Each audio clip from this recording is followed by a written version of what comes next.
Jewish women have met dark moments very much like this moment. It's not about the trauma, but it's about Jewish women who chose life. The flag was hoisted before the world. What does it mean to fight back? We have a long fight ahead of us. Here I am. Here we are. Here I am. Here I am with Shai Davidai.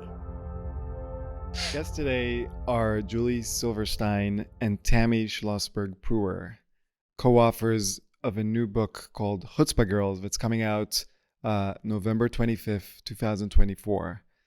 And the reason I know about this book, or the first time it came on my radar, is that I received an advanced copy of the book just to see what I think. Just the fact that someone would be interested in what I think about a book is already mind-boggling, and I'm so honored that that's the case. But I got this book.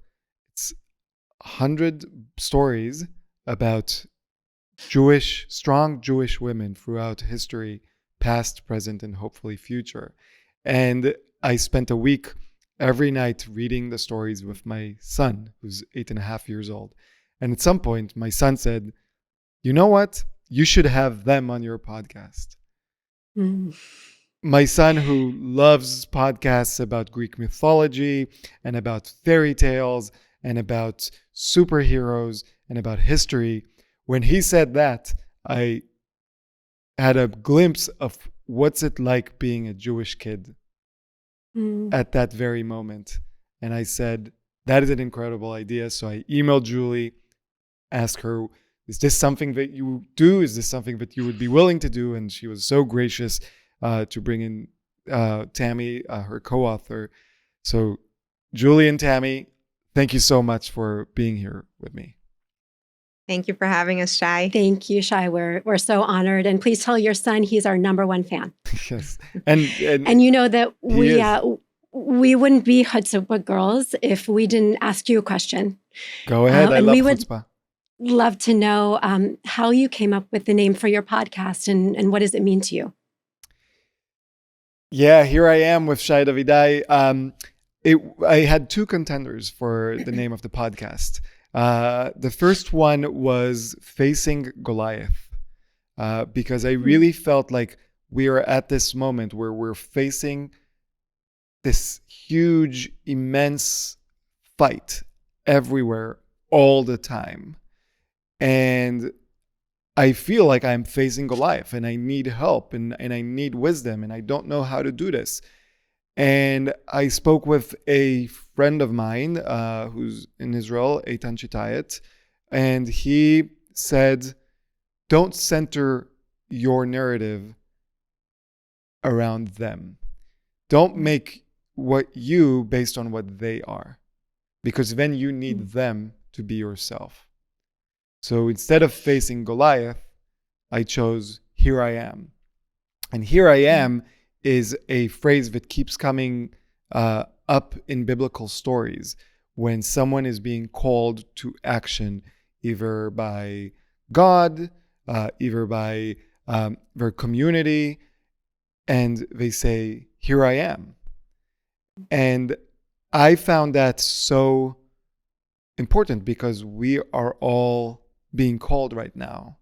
Some feel like they're being called through religious paths, others through social justice, Jewish civil rights paths, but we're all being called right now. So here's my way of saying, here I am.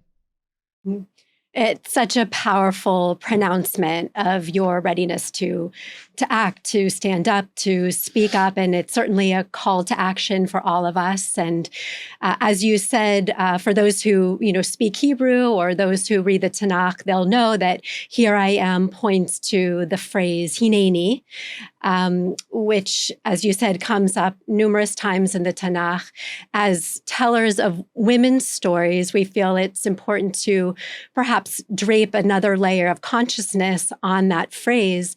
The phrase Hineni, the response Hineni, is used only in the Tanakh by men. Abraham, Isaac, Jacob, Moses, Samuel, and it's never used by women. Which I think speaks to the patriarchal context in which the Tanakh takes place.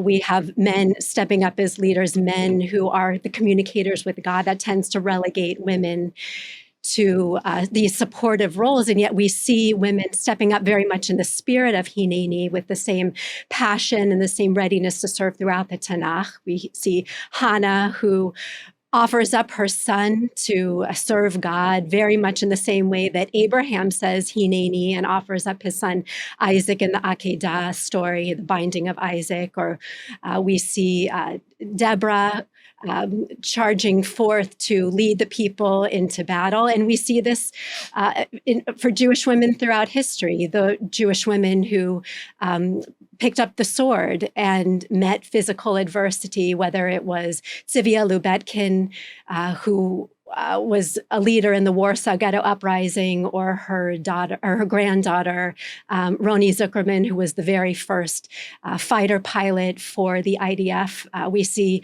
Jewish women picking up the pen, who were intellectual fighters and legal fighters. We see women who are rescuers and women who are redeemers, women who are a universalist and fighting for the civil rights of all of us. So I think that it's important for us to, in the name of all Jewish women in the Tanakh and throughout history, to say, Hineni, Hinenu, here we are, here we have always been, and here we will continue to be. I absolutely love that. I want to add another layer, if I may. When someone says, here I am, what they are not saying is, I was not here before.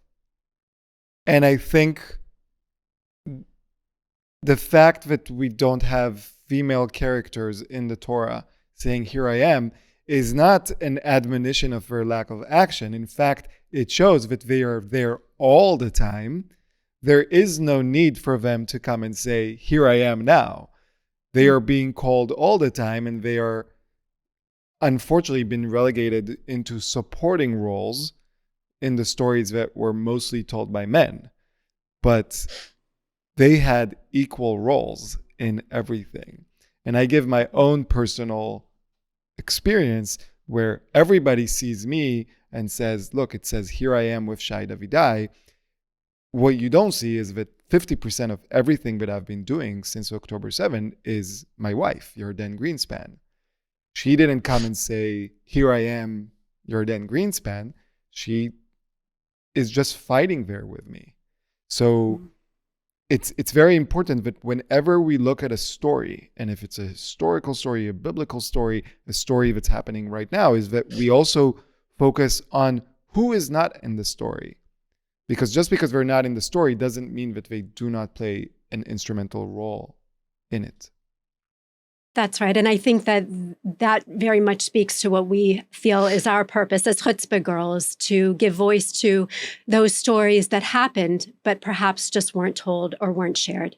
So we're going to get to Chutzpah Girls, but before we get to Chutzpah Girls, I want to get to Julie and Tammy. And I'm going to start with a question that I ask every guest on my podcast. I'm going to start with Tammy. Tammy, what kind of a Jew are you? Oh, wow. That's a loaded question these days. I think, my natural association has always been to call myself a wandering Jew, not just myself, but as part of a family of wandering Jews. I personally was born in Italy. I grew up in Belgium. I currently live in Tel Aviv with my family.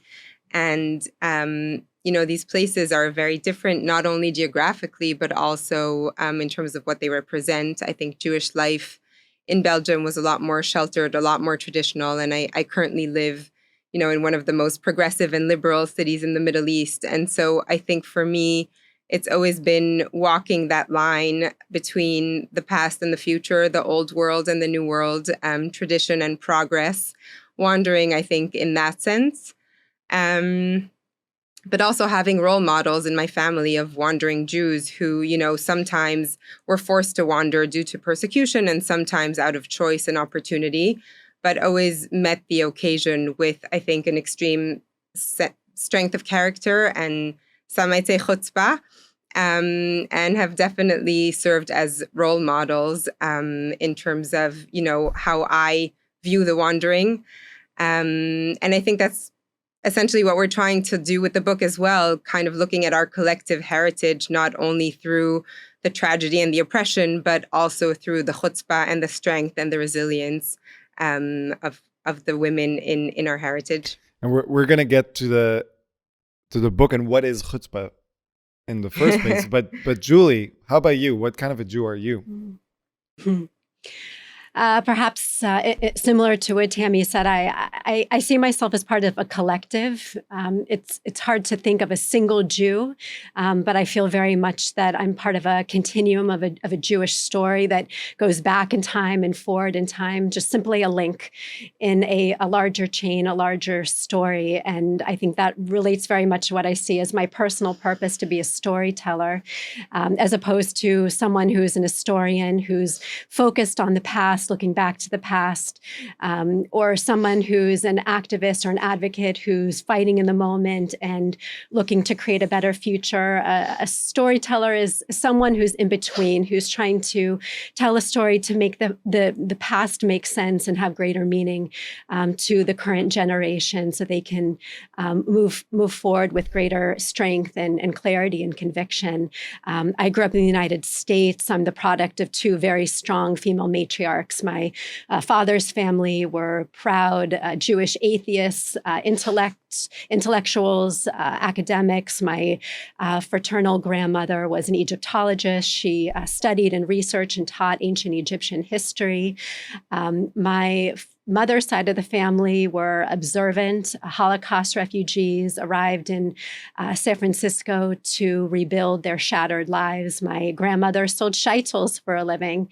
And I think that the greatest compliment that anyone could ever give me is that I remind them of my grandmothers, that I'm somehow a product of the two of them. That's very much what I feel like. And my parents, who came from two very different worlds, met in the middle and gave everything that they had to give us a strong Jewish education, Jewish day school, Jewish camps, Jewish youth group. And it wasn't until I left the home and went out into the wider world and experienced antisemitism for the first time that I really felt like a Jew. And that was when I arrived in college, and the roommate that was assigned to me, who had never met a Jew before, looked at me with great curiosity and said, "I've always been told that Jews have horns. Can I see yours?" That was my first day of college.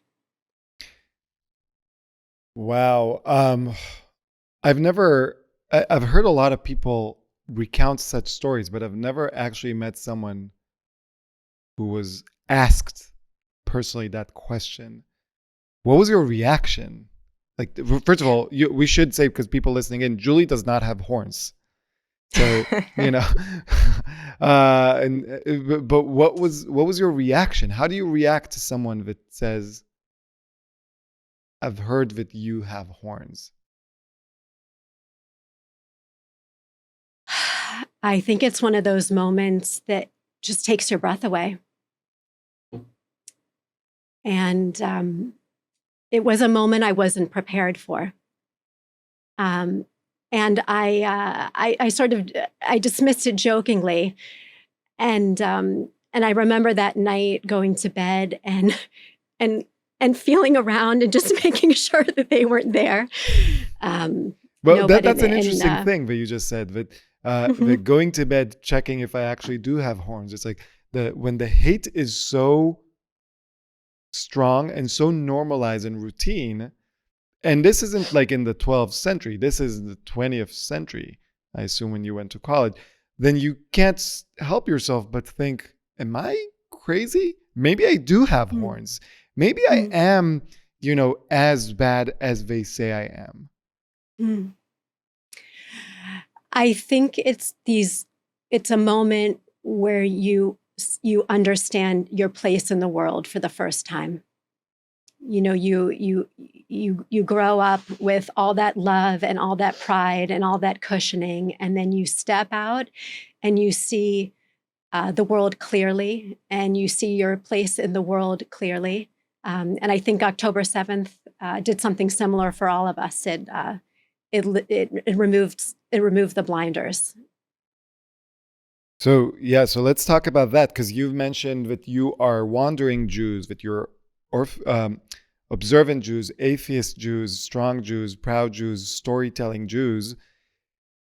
And those Jews, the two of you, decided to write a book called Chutzpah Girls. So tell me a bit about this book. When did you start writing it? Why did you choose to write this book? So, I mean, for me personally, the idea came to mind when I had my first daughter, Amalia. She just turned 6, actually. But right after she was born, we kept getting these little feminist books as gifts, which were lovely. And I really felt like I wanted to connect with her over the stories of her own heritage. And I kind of started imagining it and envisioning it. And then Julie and I met really by chance, but it felt more like fate or providence. There was really something there that, we were so aligned with this vision. Julie had a similar idea surrounding her children's bar and bat mitzvahs. And we really just, decided to make it happen. And so we started researching, writing. Make what happen? The book. I mean, we both had the idea to write the book, but I think we both also felt that this should be stronger than just a book, that this should be a movement, that this should be, a platform for stories of Jewish women throughout history.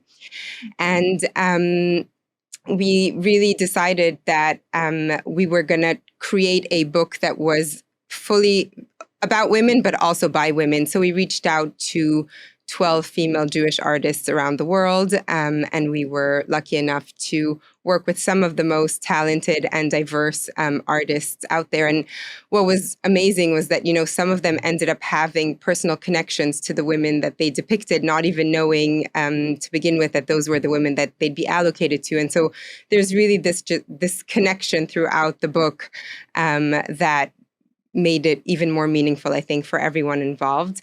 We selected women really, throughout history from 33 different countries. And I think what's interesting here is that they're not biographical stories, but they really zoom in on a pivotal moment for every woman where she is faced with some sort of challenge or crisis, and she responds with chutzpah. Instead of letting herself be crushed by that moment, she stands up to the occasion. And these are not women who were born or groomed to be leaders or activists,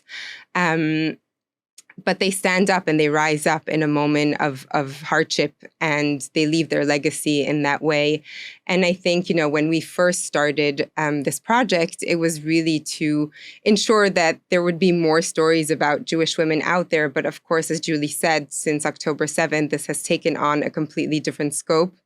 And, people are hungry for this Jewish content. I think that the conversations that we were forced to have with our kids over the past year, just explaining the reality to them, leaves us with a thirst for stories of Jewish heroes, and to make sure that our children know that we've been here before and we've prevailed and we will prevail, and to draw inspiration from these stories in terms of what can I do and where can I step up, and what kind of chutzpah is right for me, and where can I serve, based on the stories that inspire me, enrage me, awaken me. And that is really what the goal of the book is. So I want to delve a little bit into that, because you've been working on this book for a while, and you feel like after October 7th, that horrible massacre, which should be noted, took on an extra level of sadism when it came to sexual violence and female victims, mostly Jewish female victims, not exclusively, but mostly Jewish female victims. So it took on a different meaning to you. But at the same time, you mentioned that there was this new thirst. Why is there this new thirst from the audience for such a book, such a project? Yeah. I mean, originally, as Tammy said, we simply set out to create the gold standard book on Jewish women. And then October 7th happened, and so much changed for us personally. We both live in Israel. I live in Jerusalem. Tammy's in Tel Aviv. We were running back and forth with our families into shelters. Our children lost teachers. Our children's teachers lost sons. My son, Matan, my oldest, is 17. He goes to a school in Jerusalem called Himmelfarb, which lost half a dozen recent graduates, some of the beautiful young men who are now household names: Hirsch Goldberg Poland, Aner Shapiro, Ben Zussman. All of these young men went to my son's school. So this affected all of us very much personally, and it affected others who were working on the book as well. Moran Yogev, who's a Ethiopian illustrator, one of our 12 illustrators. She was displaced from her family's home in the north. So obviously that affects the workflow of a book like this, and how you're communicating and able to meet your deadlines. And we understood that the book would need to change, and it did. We had spent already quite a bit of time selecting the list carefully. We removed some of the women. We added new women. We wanted to include some of the heroines of October 7th, Rachel Edry and Inbal Lieberman. And I think what we didn't expect was how much the book would change us. So, I think we all feel since October 7th such a deep sense of isolation. We don't know where we fit into the world. Are we part of the right? Are we part of the left? Is there even a place for us in the center? And as we continued to research the book and to write the book, we understood immediately that Jewish women have met dark moments very much like this moment, and met it with chutzpah and audacity and creativity and courage, and gone on and found a way to shine their light in the black. And I think that we often think about Jewish history being one of displacement, trauma, destruction. And what we came to appreciate was that it's not about the trauma, but it's about Jewish women throughout history who chose life and decided to go on, and sometimes in very mundane ways, to simply get out of bed and to continue living and to raise families and to have children. And sometimes it was in extraordinary ways to make contributions in their professional field in very exceptional ways.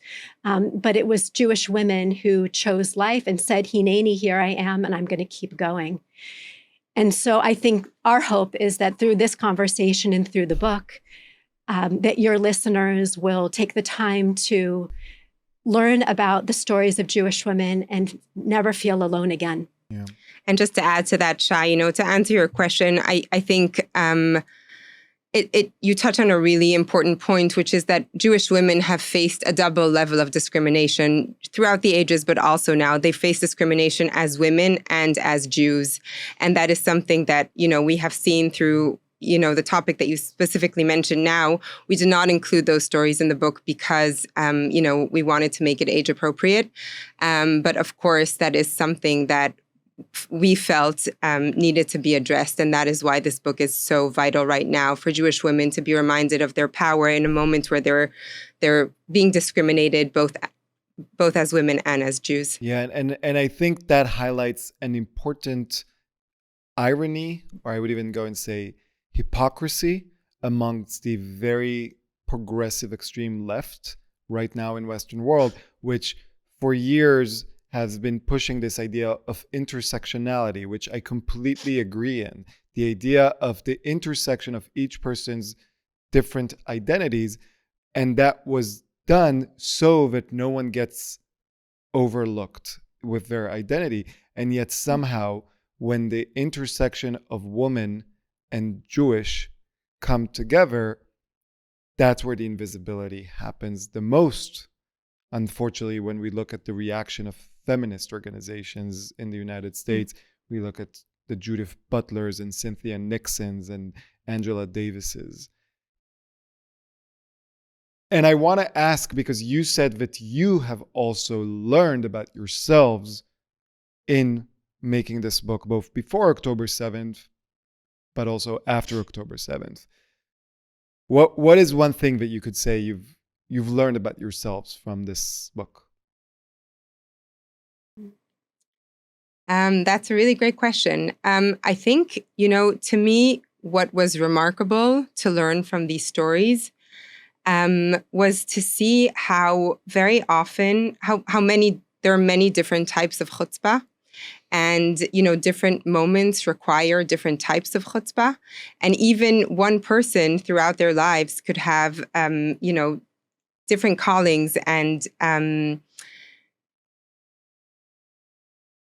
there isn't one kind of chutzpah and there isn't one kind of chutzpah girl. And I think, at this moment in time where this war is really not just in Israel, but throughout the Jewish world is being fought on so many fronts, we can all contribute. There is nothing that should hold us back. Like many of the women in the book, they weren't born and groomed to be leaders. And so it's really about finding that spark within yourself that ignites your chutzpah to contribute in whichever way you can. So my goal is for this podcast to not just, my goal is for it to be heard by every one of the 15.8 million Jews around the world, but also to break away from that and to every person, Jewish or non-Jewish, who finds it important to fight for Jewish civil rights, just like fighting for every other civil right, if it's race, if it's gender, if it's sexual orientation, if it's immigration, whatever it is. But then there might be many people listening in wondering, there's this word you keep saying that I'm not sure I know what that means. Chutzpah. Full disclosure, my wife is a translator. And when she needs to translate Hebrew fiction into English that has the word chutzpah, she just spells out chutzpah. But what is chutzpah? What is chutzpah to you? What does that mean? Can we hear what it means to you first, and then we'll tell you about our definition in the book? Are you a professor? Because that's what we do when we're buying time. I didn't know that, but I'm going to adopt that now. I can tell you. So I think people need to understand. Chutzpah means brashness. That's like the closest that you would say in Hebrew. And chutzpah is not a positive thing. When I have been called chatzuf, being like you're like brash, you're too aggressive, maybe it's too overstepping boundaries, that's not a good thing. But when you pronounce chutzpah as chutzpah, it becomes something else. It becomes, for me, this go out and get it mentality. This, yes, you can take a no for an answer, but only after you have tried 1,000 times in 1,000 different ways and made sure that no is the actual answer. It means standing up for what you believe in, even if it breaks some social decorum. That, if I believe that the president of Columbia University is enabling antisemitism on campus, going out and calling her out rather than going through the proper channels and speaking calmly and wearing a suit, to me, that's chutzpah. So I think you make a very fair point in highlighting the fact that as any force or any power, it can be used for good or for bad. And, we agree that there is a huge difference between having chutzpah and being chutzpahdik. And so I think, in the book, in our introduction, we came up with our own definition. I will read it to you if that's okay. I would love that. So this is how we define chutzpah in Chutzpah Girls. a Jewish superpower, the daring to speak when silenced, to take action when others won't, to try when they say it's impossible, to persevere in times of doubt, to be yourself when it's easier to conform, to stand tall when made to feel small, to believe when it all feels hopeless, and to shine your light in the face of darkness. And then we continue with a quote from the Talmud, which is actually the only time that we've found the word chutzpah mentioned in Jewish sources. And this is how it goes. It says, Rabbi Zeira said, "Come and see what chutzpah the land of Israel has, that it produces fruit in barren land." And I think to us, that really sums it up, that audacity to thrive and blossom in the harshest conditions. And, for women, I think that was a double struggle as women and as Jews. And so this is our definition of chutzpah. But I think the beauty is that there isn't an accurate definition, and that it can mean something else for every person. It can mean something else in any situation. Sometimes chutzpah meant hiding your Jewish identity to survive, and then acting when you could, or knowing when you could act more openly. So it really depends on the situation. But it's like you said, not taking no for an answer, and feeling like you can stand up for what you believe in. I would add even more. I like that that quote from the Talmud, because it says producing fruit in barren lands. What does that mean? Well, yes, like it's literally means like, the Negev, like we're able to grow, cherry tomatoes in the middle of the desert. But what it really means is being in a space where you're not supposed to be. Not supposed to be, not because you're not allowed there, but because it is extremely difficult and no one expects you to be there. Right? And that is part of the chutzpah. And especially when you talk about Chutzpah Girls, women and Jewish women have been so excluded from many different circles and spaces. And sometimes just the presence is the chutzpah. Just the act of writing a book called Chutzpah Girls that is by women, writers and artists, but for everyone, not just for girls. That is an act of chutzpah. I am going to be on that bookshelf, not in the Jewish section, but in the children book section, next to that amazing book about Marie Curie, next to that amazing book about Albert Einstein, next to that amazing book about David Bowie that my son reads. We're going to put Chutzpah Girls, Jewish fighters. That is chutzpah. And thank you, Shai. I also want to add that reading the book to your son is also chutzpah, and, endorsing it is chutzpah as well. As a man, we feel like all Chutzpah girls need Chutzpah champions. And throughout the book, there are many stories where, the male allies have really supported the women. And some of the examples, like Asnat Barazani, who was Rosh Yeshiva in Kurdistan. We're talking about modern day Iraq, and this was in the 17th century. And her father was the Rosh Yeshiva before her, and she succeeded him. And the condition when she married was that she shouldn't be allowed to take on any housework. This was a condition that her father set so that she could continue focusing on her studies, and out of respect for her stature. Annie Cohen-Kopchowski, one of the first women to cycle around the world on her own, an Orthodox Jewish woman originally from Latvia and then from the US, went on this solo trip while her husband stayed home and watched her 3 kids. And, throughout the book, there are many other examples of chutzpah champions. So thank you for your chutzpah contribution. It's funny that you would say that. I don't consider myself an ally because allies help others in their fight. This is not someone else's fight. This is my fight as a Jew and as a person. And that, they say, I have a very strong feminist mother, a very strong feminist wife. I'm trying to raise very strong feminist boy and girl. It's as much my problem as it is everyone else's. And I want to get into the actual stories in the book because some of them are just some of them I knew, but not all the facts and details. Some of them not. Before we get to the stories, I want you to take me through the process. Like, how did you choose the women that made the cut? And were there any women that almost made the cut, or you mentioned had to be removed? And should we expecting Chutzpah Girls too? Like, what? Tell me about their stories as well. Well, we spent a lot of time thinking about the list of women, researching the women, and making sure that there were women that would be in the book that you would be familiar with, and that there would be plenty of women that you would be discovering and encountering for the first time. That was important to us.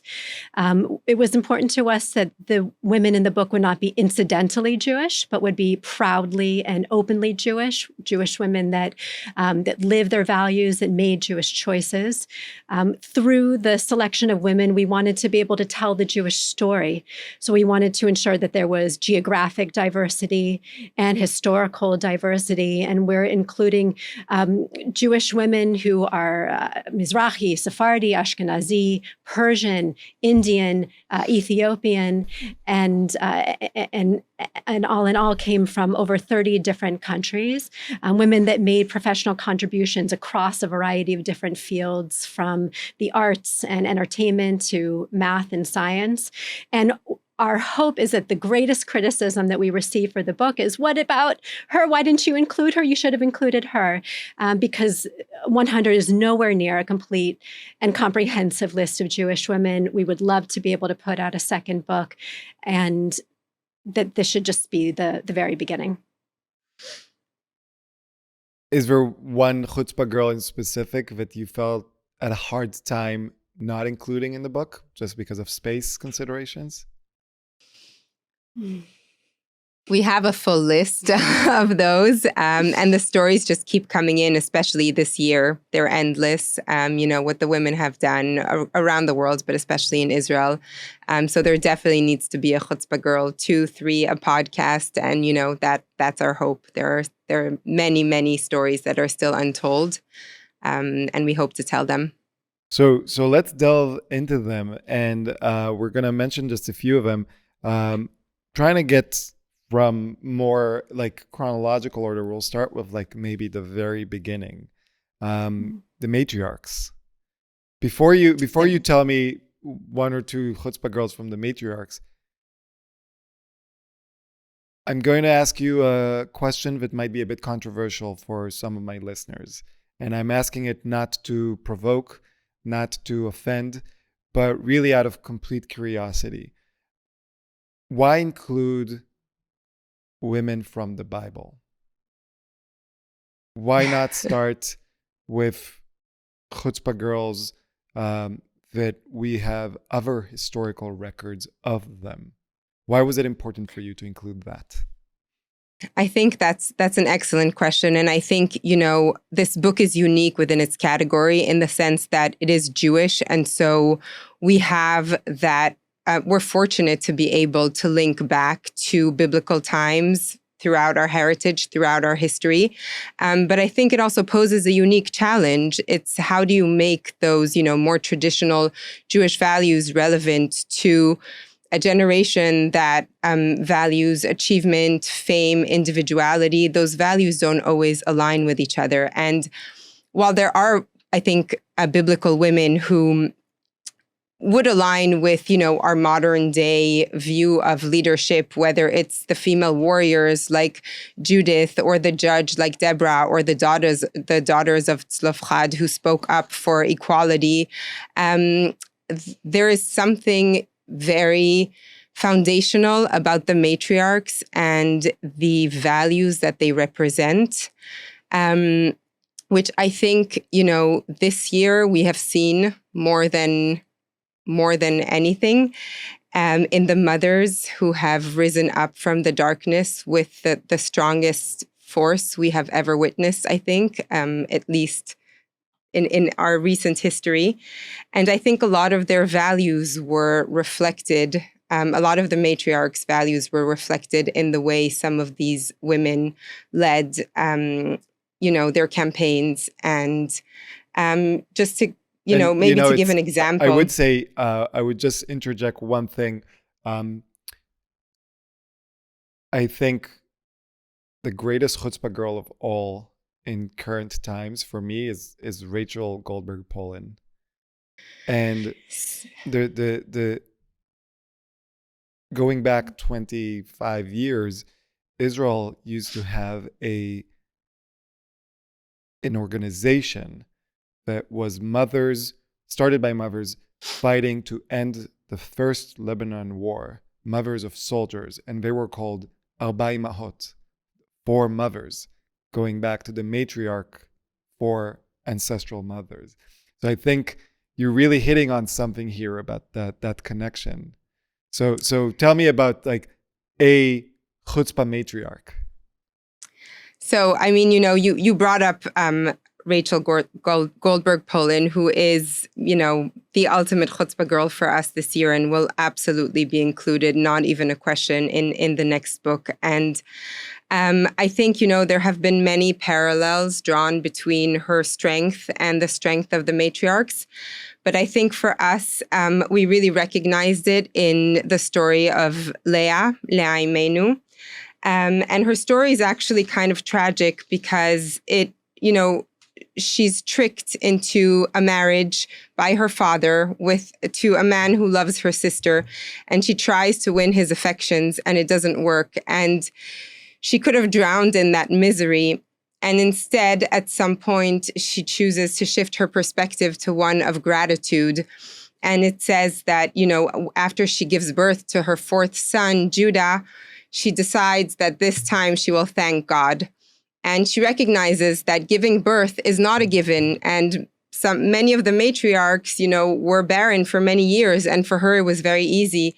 And she goes out and thanks God publicly. And the Talmud highlights this as a very pivotal moment. And it says that until Leah came and thanked God, nobody had thanked him before. And she introduces this foundational concept of hakarat tov, of gratitude, one that we wake up with every morning as Jews. We say Modeh Ani, that is really what we start our day with.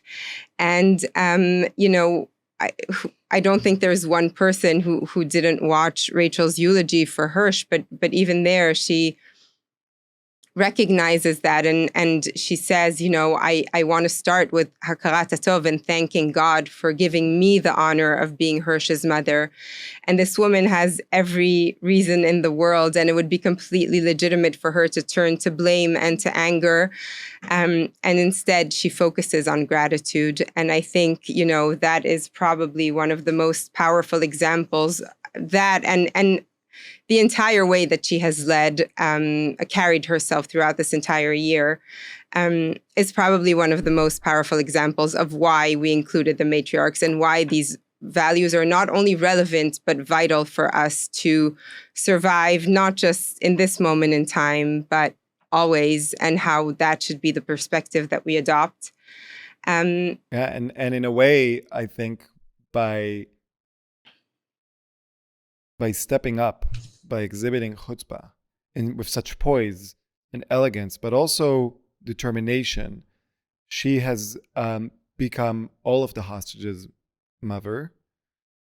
She has become all of our mother in a way, which she's gone beyond the family ties of motherhood to the stepping up to the role that is not defined by whether you give birth or not, whether you're told by someone that you are, his isha or not. It's whether you step up to being the one that's holding the fort together. Which is another parallel that has been drawn very often, comparing her to Rachel Imenu, who is, considered the mother who had extreme compassion and, called out for her children relentlessly, and God rewards her for that. And yes, there are definitely multiple parallels that we can draw. Mm. I think another one of the mothers that we have seen rise up with incredible courage has been Sarit Zusman, the mother of Ben Zusman. Also originally from Jerusalem, a soldier who fell in battle. And we there was one part of her eulogy where she completely rejects the notion that there can be any moral equivalent between people who sanctify life and people who sanctify death. And it's just, such a simple and obvious value that should be clear to everyone, but as we have seen over the past year, is not even to some of the most educated people throughout the West. And to us, it really led an association to the story of Rivka Imenu, which is centered around loving kindness and a very simple yet clear moral clarity. She's defined as a lily amongst the thorns. She was raised in an environment of wickedness, yet she stands for something else. And she chooses to leave her familiar environment to join Isaac, who she knows is pure and good. And even as a mother, when she gives birth to twin boys, even with a mother's bias, she's able to see the difference between them and to recognize Jacob, the man of peace, and make sure that he is the one to receive the blessings and then lead the nation of Israel. And I think, that clear moral clarity that clearly many people are missing today is something that we learn from Rivka. And the loving kindness that she exhibits, Sarit herself also would have every reason to react differently, but she has channeled her pain into an incredible and inspiring initiative, which encourages people to speak kindly to each other, to eradicate extremists and hate speech from our society, to unify people. And so, the values of moral clarity and loving kindness to us very much represent the values of Rivka. So let's fast forward to another chutzpah girl now in Western Europe in the, I believe, 1500s, Dona Garcia Nasi. Who was Dona Garcia Nasi and what made her a chutzpah girl? Oh my God. What made her a chutzpah girl is the fact that she is able to adopt so many different forms of chutzpah throughout her life. She starts out as a crypto Jew. She is born under a completely different name, Beatriz de Luna. Her family are converso Jews who have been expelled from Spain and moved to Portugal. And for the first years of her life, she's in hiding. They practice Judaism secretly in their home, but then outwardly what year was this? This is 1510. Mm-hmm. And outwardly they act completely, they're Christian, and she ends up marrying another crypto Jew, and together they build an incredibly successful trading company. And she's obviously very influential through their business success, and sadly widowed at a relatively young age. She then leaves Portugal for Antwerp, which at the time was a center of commerce and trade. And so as a businesswoman, she had more liberties there as a Jew because they were able to have all kinds of deals with the government to not be persecuted. And so as soon as she's there and able to be a bit more free, she sets up this incredible escape network where she helps Jews from Spain and Portugal escape to the Ottoman Empire, which at the time was very open to receiving Jews. In the Ottoman Empire, they recognized that the Jews were very productive members of society. They were the most literate, and so they wanted more Jews to arrive. And so she, together with her brother-in-law in Antwerp, set up this network to get Jews from Portugal through their trading ships to the port in Antwerp. From there, send them through the Alps. They had everything set up with secret codes. So this is basically like the equivalent of what came later in North America of the Underground Railroad, right? Which is, and there are other contemporary examples of this even within Jewish history. Judy Feld-Carr, who's a musicologist based in Toronto, saved over the course of 3 decades, starting around the 1970s, 3,200 Syrian Jews. And she did this by developing secret communications with the Jewish community in Syria, bribing Syrian officials, liaising between governments and nonprofit organizations, and managing and financing a secret escape network. And what was quite remarkable about Judy was not only that she was able to save over 3,000 souls, but she managed to bring out of Syria some very important Jewish documents, including the Keter Damascus Tanakh, which was a 12th century Tanakh, handwritten beautifully in Italy. She was able to get a Catholic friend into Syria who brought out the Keter Tanakh in his coat. It came through Toronto, made its way to Jerusalem, and now today it sits in the National Library. And she did all of this as a single mother. She did not have the training to do this. She was a musicologist. She lost her first husband at a young age. She had 3 young children at home, and she managed to balance this incredibly courageous work with raising 3 children on her own, balancing a career. And I think it just it indicates just another level of courage and resilience in her own story. It's quite incredible that both Dona Garcia Nasi and Judy Feld are 400 years apart, 450 years apart, both young widows, both decide to, there are Jews in danger somewhere else in the world, let me get them out. Yes, let me get them out. And I think, you see as her story progresses and she has more freedom to be openly Jewish, she doesn't just get out Jews, but she calls out the most prominent, the Pope. She orchestrated a boycott of his harbor to create financial pressure to help make him release Jews that were imprisoned at the time. And I think to me, what is so remarkable is when you didn't have these liberties before. It's not that you had these liberties and they were taken away and then you decided to stand up for yourself. You were a Jew in hiding throughout your entire life. Where do you get that confidence to stand up against one of the most influential figures in Europe at the time and demand that he release the Jews? And I think to me, that is what is remarkable about her story, even the psychological shift that needs to happen, that I am worthy, like I can be a Jew openly and I can demand that the Jews are released when you've never had those liberties before and you've been used to hiding your identity for your entire life. I think to me was the most powerful element in her story.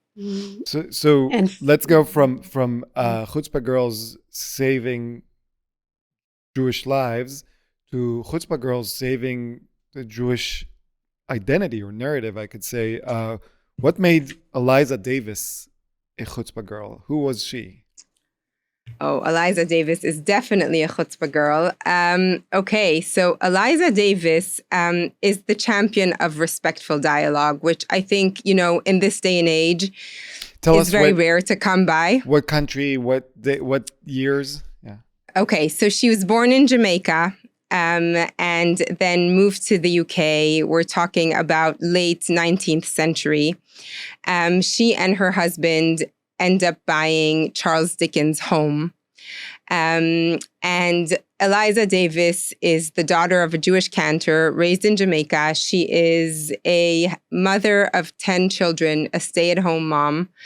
And she moves into Charles Dickens' home and starts reading his books, which she absolutely loves, until she gets to Oliver Twist and comes across the character of Fagin, the old and shriveled Jew who encourages Oliver Twist to steal. And throughout the book, he is referred to as the Jew over 250 times. And she says how that is a stab in the heart to her every single time. And, there isn't much information out there about her, but the little research that we found describes her as a very averagely educated woman, a clumsy writer, a housewife, and she picks up her pen and writes Dickens a letter. And at first, she just asks him to donate to a Jewish charity honoring Miriam Montefiore, who's actually another woman in our book. They were building some sort of rehabilitation home in her honor. And then she calls him out and, makes him aware of the negative portrayal of the Jews and how harmful it is to British Jews who have only recently been emancipated and are trying to integrate into society. And then you have Charles Dickens, whose literature has been so impactful, calling them and, portraying them negatively.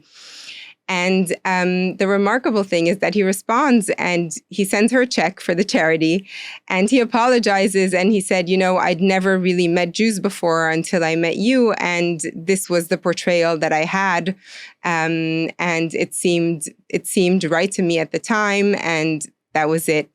And I think, many people in her situation would have just accepted the check, but she doesn't. And she writes to him again and she calls him out on the fact that he has a responsibility as such a public author to rectify this. And he takes it seriously and he does. And in the future editions of Oliver Twist, he switches out the character and revises the amount of time that he's named the Jew. And then in his future books, he even introduces a Jewish character that is noble and kind.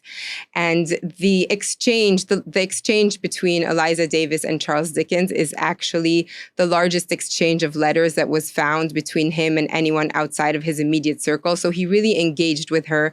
She sent him booklets about, Jewish customs for him to really learn and understand what Jews are about and what they stand for. And at the end of this all, she commends him for atoning for his sin.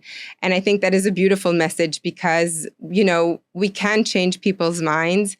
And she recognizes that. And she commends him for that as well. But I think just the fact that she was able to do this through respectful dialogue, which in our polarized world is something that is so rare and something that we rarely witness. And I think even the people who are able to engage in a respectful dialogue rarely manage to change other people's minds.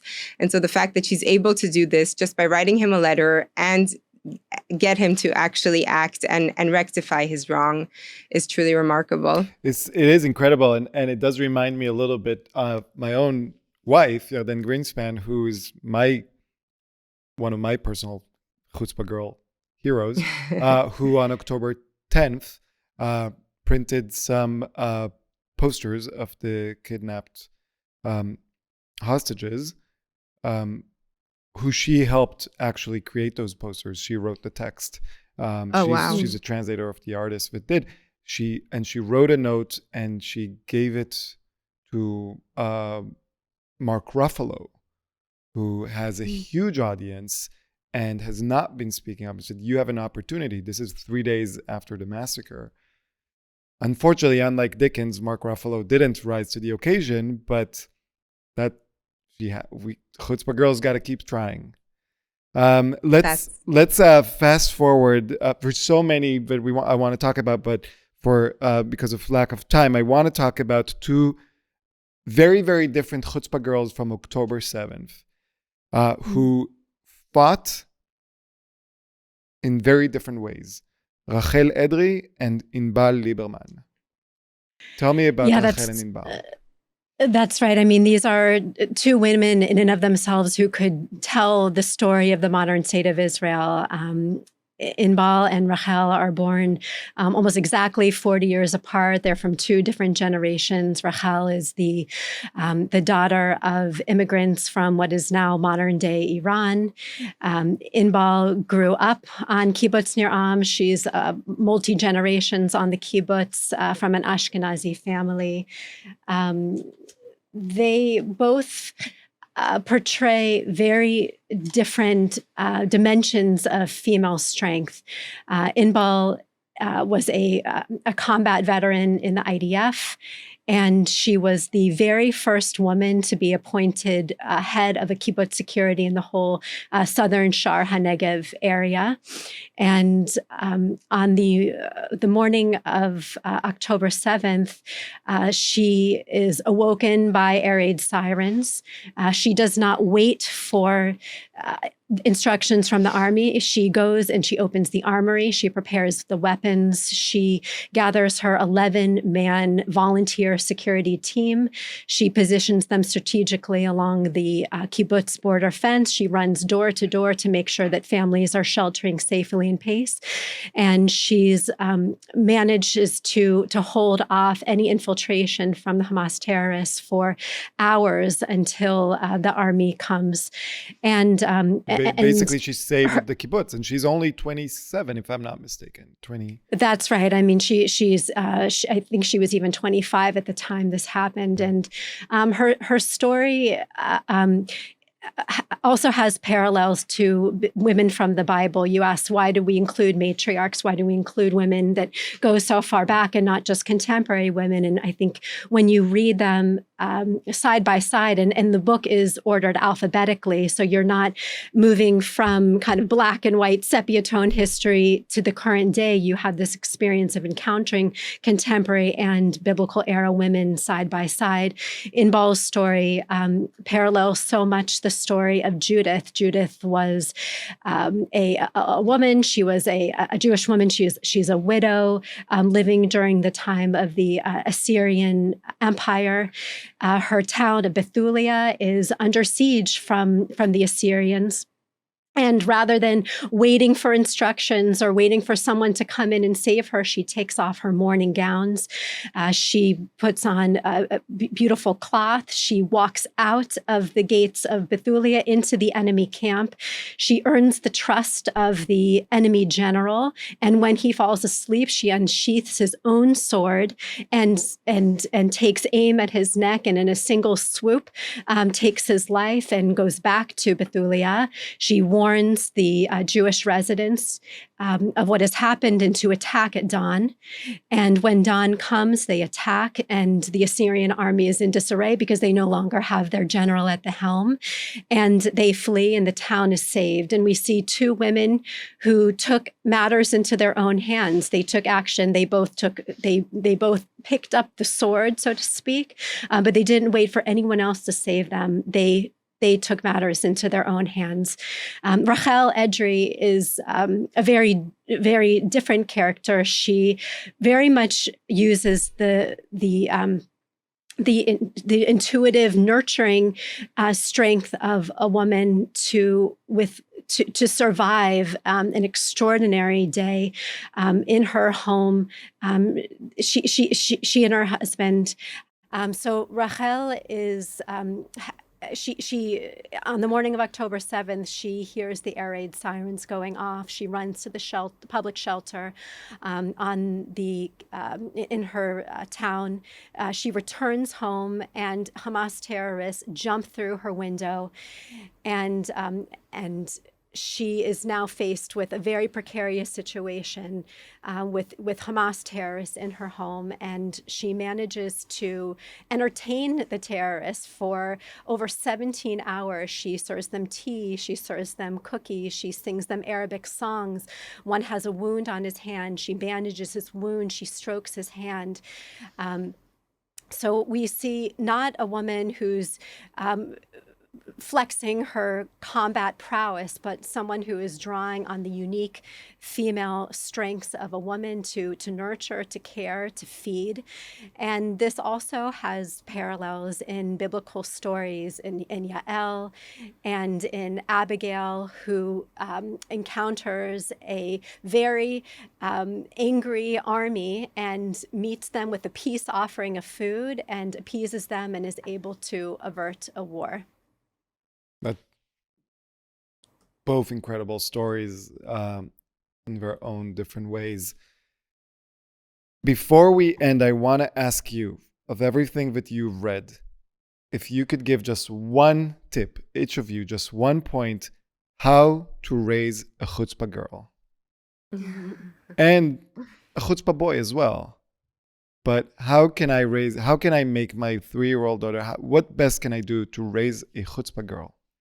Tammy, what's the number one thing for you?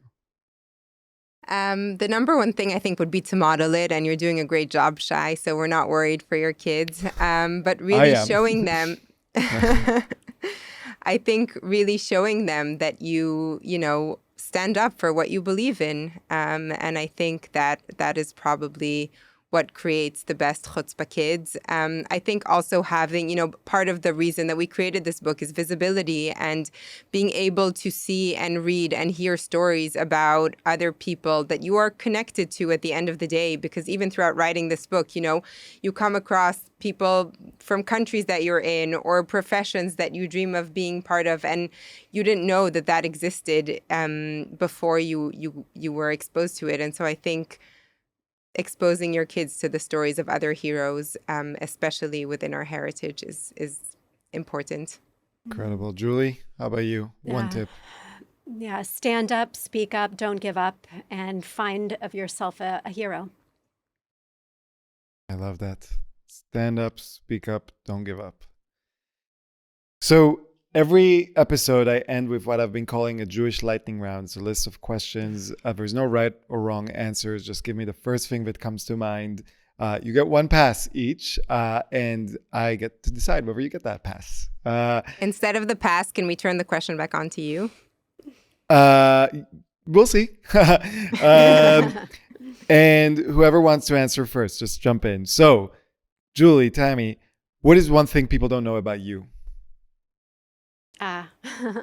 Well, we may look sweet, but we have a lot of chutzpah. It takes a lot of chutzpah to write a book, to get it published in this environment. So I think we would say to all your listeners who are writing a book or that have one inside them, to grow some chutzpah, and to never give up, and to put that book out in the world just like we did. Love it.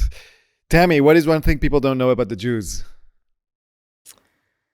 I think how diverse we are, and I think that's the beauty of it. You'll know if you read our book, but we come in all shapes and forms.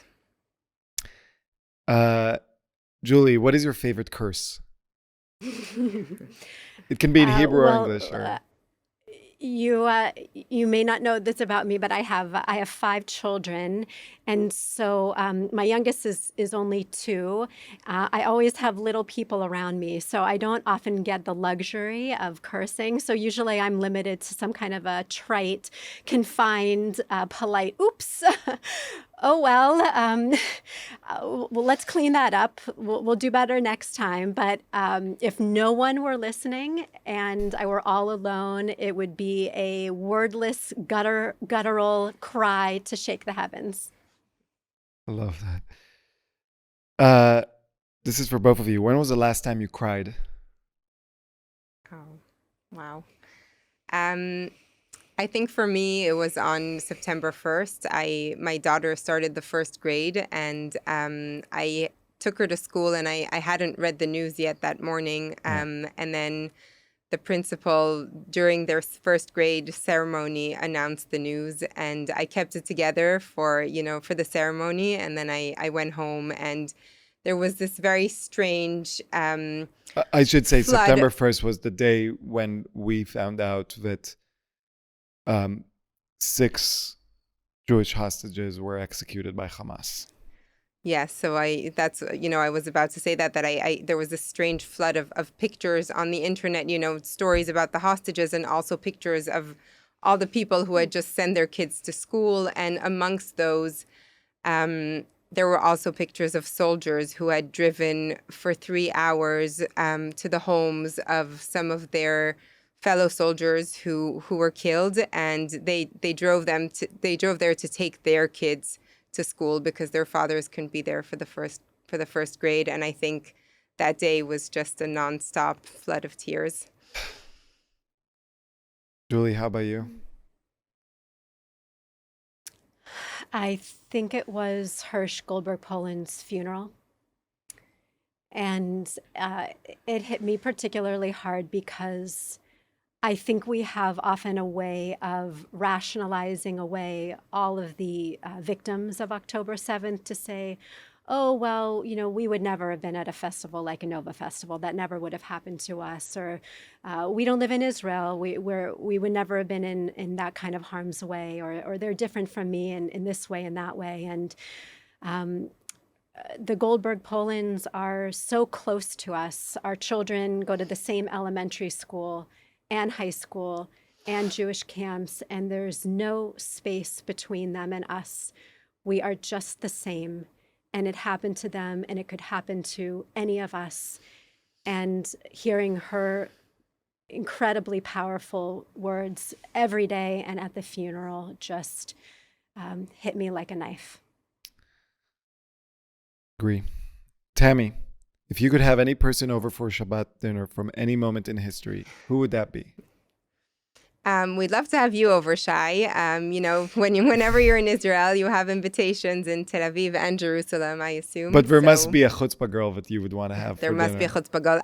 You know what? I don't know if I would want to have her for dinner, but I would love to be hosted for Friday night dinner by Flora Sassoon, a very famous Indian businesswoman who was also a very learned Jewish scholar, and she hosted the most incredible banquets where she had, leaders from all over the world and prominent rabbis and politicians, and she conversed with them in 7 languages, and I'm just so fascinated to experience that. Laura Sassoon.